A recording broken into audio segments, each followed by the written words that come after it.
করছি আলু রোস্ট। দেখো কিভাবে করছি। এটা কিন্তু রুটি, পরোটা, লুচি সব কিছুর সাথেই দুর্দান্ত লাগে খেতে। অনেক দিন পর একটা রান্না দিলাম, কেমন লাগলো দেখো।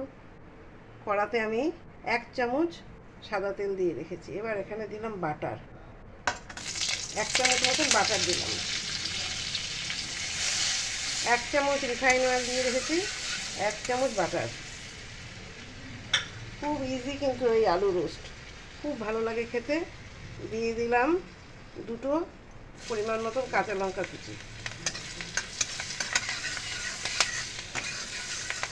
এটা ঘিয়েও করা যায় পুরোটা, তো আমি বাটারে করছি, বাটারে বেশি ভালো হয় খেতে।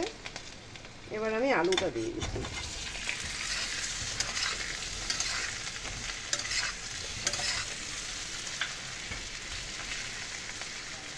আলু সেদ্ধ করে নিয়েছি, 90% সেদ্ধ করে ছুলে নিয়েছি। এবার আমার পরিমাণ মতো নুনটা আমি দিয়ে দিলাম,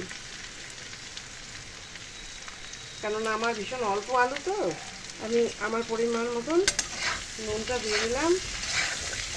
দিয়ে একদম মিডিয়াম ফ্লেমে ভালো করে, আর 10 ভাগ আমাকে করতে হবে এটা সেদ্ধ, 90 ভাগ আমি সেদ্ধ করে নিয়েছি। একদম লো ফ্লেমে, মিডিয়াম টু লো ফ্লেমে আমি একটু ভেজে নিচ্ছি। দেখো একদম মিডিয়াম টু লো ফ্লেমে ভালো করে ভেজে নিলাম। এবার আমি দিয়ে দিচ্ছি গোলমরিচের গুঁড়ো, আমার করা ছিল গোলমরিচের গুঁড়ো দিয়ে একটু ভালো করে নেড়ে নিচ্ছি। একদম ইজি রান্না, আর এই রোস্টেড আলু দারুণ লাগে খেতে।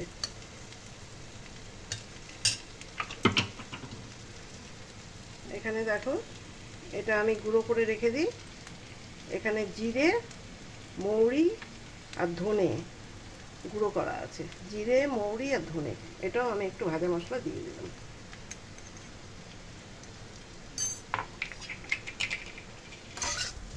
দিয়েও একটু ভালো করে নেড়ে নিচ্ছি।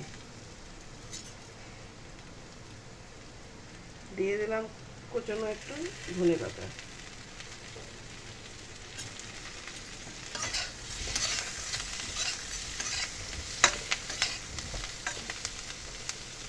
একবার এইভাবে বাটার দিয়ে রোস্টেড আলু খেয়ে দেখো, ভালো লাগবে।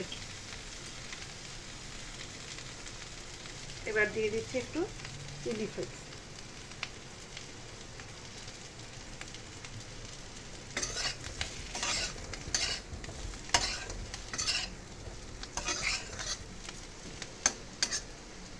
এবার আমি 2 মিনিট একটু চাপা দিয়ে রেখে দেবো, একদম লো ফ্লেমে। এবার দেখো ওপর দিয়ে দিয়ে দিচ্ছি একটু পাতিলেবুর রস। এটা খুব চটপটি হয়, দারুণ লাগে খেতে। একটু পাতিলেবুর রস দিয়ে দিলাম। তৈরি হয়ে গেল আলু রোস্ট।